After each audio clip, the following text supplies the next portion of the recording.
Bonjour, j'espère que vous allez bien. Je suis de retour pour une nouvelle vidéo que par ailleurs j'ai écrit il y a bien 6 mois pour faire une sorte de bilan sur mon expérience en Malaisie. Bien évidemment, j'ai eu la flemme de la tourner. C'est pas tout à fait exact. Je l'ai tournée, j'étais pas satisfait du résultat, je l'ai supprimé, je ne l'ai jamais retourné. C'est l'occasion aujourd'hui, pourquoi? Parce que j'ai envie de conclure ce chapitre, parce que oui, on arrive au bout des 1 an et demi, ce qui marque la fin de mon chapitre de VIE, mais également de Malaisie. Petit indice sur ma prochaine destination, comprendra qui pourra.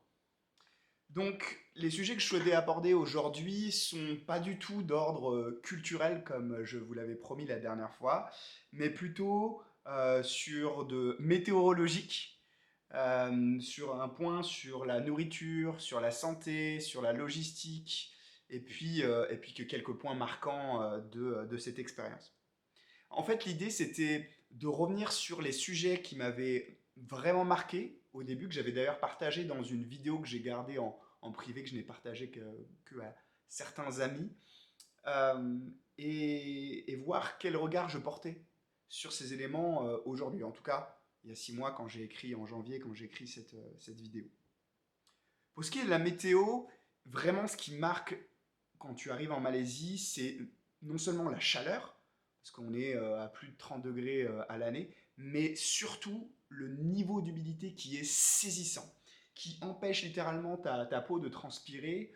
On est sur une moyenne en Malaisie, si je ne m'abuse, de 80% à l'année, voire même à certains endroits qui atteignent 90%, notamment sur la forêt primaire, la jungle que l'on trouve à Tamanegara ou sur la partie Bornéo. Si mes sources sont bonnes, on est vraiment sur des niveaux indécents avoisinant les 90%. Comme le formulait relativement bien et avec beaucoup de pertinence mon cousin, quand on en avait parlé, il disait qu'on ne s'y habitue pas, mais on s'y fait. Dans le sens où, euh, bien évidemment que notre niveau de comment dire, d'acceptation il va varier. Notre tolérance à la chaleur et à l'humidité va varier. Mais on ne s'y fait pas complètement.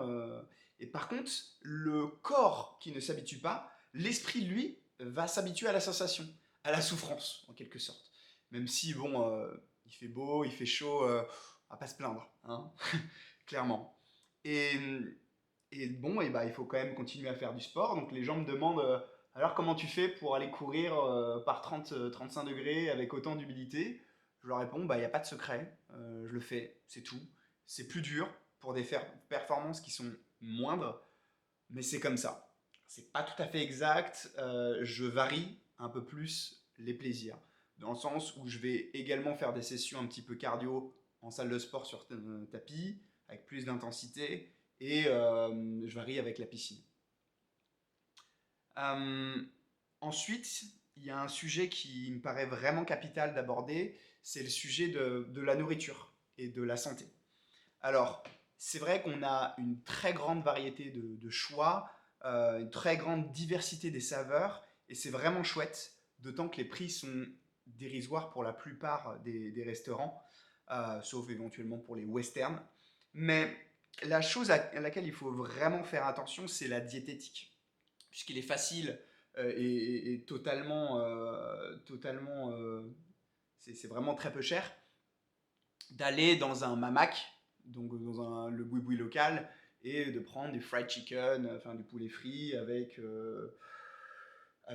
plein de trucs hyper gras, hyper sucrés, hyper transformés.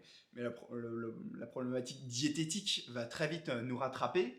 Et en fait, c'est un vrai problème de société en Malaisie. Ils ont des taux, comme les aliments sont très gras, très sucrés, très transformés, en fait, il faut se forcer à faire des courses et à cuisiner, même si ça revient parfois même plus cher, parce que ils ont un gros problème d'obésité et qu'on appelle ça j'ai noté, de diabète. Gros taux de diabète en Malaisie. pour l'obésité, on est autour des 22%. Pour vous donner une idée, en France, on est à moins 10%. Les pays avoisinants, Thaïlande et Indonésie, sont entre 10 et 12%. Alors évidemment, selon les sources, ces chiffres changent, mais vous avez les tendances. Et cette tendance, elle est vraiment alarmante, à tel point qu'il y a des initiatives gouvernementales pour réguler ça. Par exemple, le gouvernement sponsorise les boissons qui ne sont pas trop sucrées. Parce que oui, je vous en ai pas parlé, mais ici, quand ils te servent des boissons, en fait, ils vont mettre sa boisson et un tiers de sucre liquide, ce qu'ils appellent le goulas. Et ça, c'est vraiment catastrophique. Grand nombre de mes amis, et même moi, mon taux, même si je fais gaffe, mon taux de cholestérol est élevé. Alors que j'ai 28 ans, j'ai une vie plutôt saine, je fais pas mal de sport, je mange relativement bien, mais dès qu'on bouffe un peu dehors, très vite, bah, ça part en cacahuète. Ensuite, je voulais vous parler de la logistique. Euh, c'est, comment dire, c'est un vrai changement de paradigme. Il est vrai que le changement est saisissant de par ma précédente localisation. J'étais à Budapest, une ville relativement petite, à taille humaine, où on fait tout à pied, où tout est à 15-20 minutes à pied, littéralement. Là, on passe à une mégalopole qui n'est pas du tout faite pour les piétons, où si on veut se forcer à faire, contrairement aux locaux, quelques trajets à pied, bah, évidemment au-delà de la chaleur, bah, il n'y a pas de trottoir, ou alors ils sont encombrés, on se retrouve à traverser des autoroutes. Alors, au début, c'est terrifiant, très clairement, mais on s'y fait. Mais les statistiques ne manquent pas. Je ne sais pas si c'est vrai pour les piétons, mais en tout cas, il y a 8 fois plus de taux de mortalité par habitant sur les accidents de la route qu'en France. On est sur les niveaux des années 80 en France. 10 fois plus qu'en Allemagne. Je ne sais pas si vous vous rendez compte de la différence saisissante de danger. Et parfois on frissonne un peu quand on y pense et qu'on traverse la route. Mais même s'ils conduisent relativement mal, les malais ne conduisent pas très très vite. Ce qui permet de se faufiler. Quand je dis qu'ils ne conduisent pas bien, c'est qu'ils ne font pas gaffe en fait. Ils sont toujours sur leur téléphone, ils ne mettent pas le clignotant, ils ne regardent pas dans les rétros. C'est un fait, c'est pas une critique. Oui, à Marseille, ils conduisent pas bien. Non, c'est un fait. Vraiment, ils freinent au dernier moment sans rien regarder. Enfin, c'est très chaotique. Mais c'est l'Asie, ça fait partie du charme quelque part. Euh, et je regarde si j'ai d'autres choses à dire là-dessus. Oui, bon voilà, les Malaisiens ont des relations assez approximatives avec le code de la route, mais c'est comme ça. Et cette vie dans les grands immeubles, qu'on appelle donc des condominiums, souvent ça peut aller jusqu'à 30, 40, 50 étages, qui... J'ai vraiment la sensation qu'elles nous éloignent les uns des autres, comme si on était coincé dans nos tours d'ivoire. Et vraiment, quand on prend le contraste avec Budapest, c'est saisissant. Ça n'a rien à voir. Donc, il faut quand même rappeler que cette ville, cette vie, elle a d'autres attraits qu'on ne trouve pas forcément dans le centre-ville, dans la cité. Je vous parle de la jungle avoisinante qui n'attend que d'être visitée.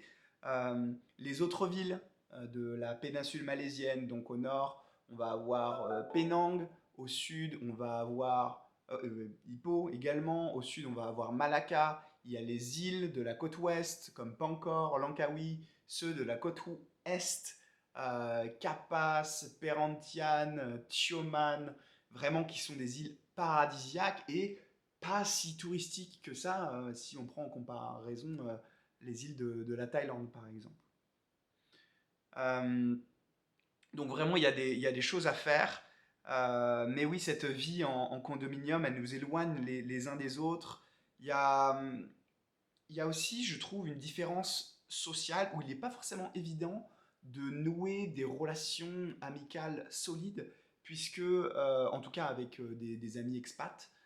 Pourquoi? Parce que les gens sont là sur une durée limitée, qu'ils ont un fort pouvoir d'achat et toute une région à explorer. Donc tout le monde voyage un peu à droite à gauche.